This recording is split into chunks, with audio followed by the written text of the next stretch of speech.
Swanandi madam, Swanandi madam, हा हे काय आहे? हे, अच्छा फुलं. हो ते दिसतात मला, पण इथे काय आहेत ती? हा काय सगळा वेडेपणा मला कळत नाही. म्हणजे कशा करते ही फुलं अशी वाया घालवायची? ओके शांत.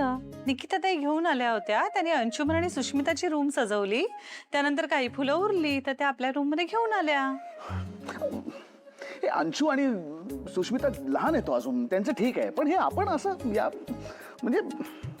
आणि मुळात मी सांगू का, मला ना फुलं अशी तोडलेली आवडतच नाहीत झाडावर. नाही आपण पूजेला सुद्धा देवाला व्हायला फुलं तोडतो ना, तीही मला अजिबात आवडत नाही. कशा करता फुलं तोडायची?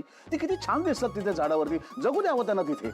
आपण फक्त दृष्टीने त्याचा आनंद घ्यावा, फार फार तर त्याचा सुगंध घ्यावा आणि पुढे निघून जावं.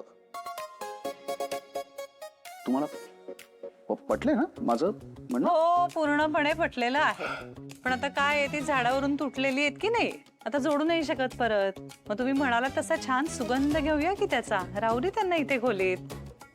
राहू दे, राहू दे, पण तुमच्या ओंजळीत राहू दे.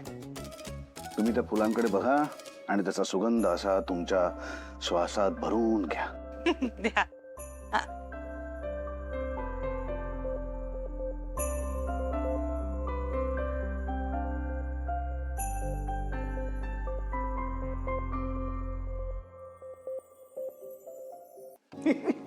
निकिता, आनंद इतके मूर्ख आहेत ना काय? म्हणजे बघ ना किती बालिशपणा सगळं करतात, वेडेपणा सगळं चालू गप्प असतो. बसा. त्यांना दोघांना असं काही बोलू नका. पहिल्या दिवसापासून त्यांनीच तर दोघांनी प्रयत्न केलाय कायम आपल्याला एकत्र आणण्यासाठी. हो तर अगदी.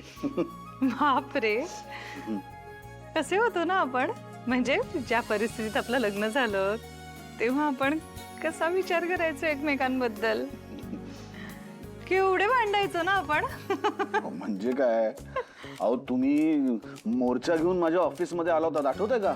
हा, तुमच्यासाठी तर मी विलनच होतो ना. बापरे, काय भयंकर होती ना आपली पहिली भेट. नुसती भयंकर नाही, अति भयंकर होती.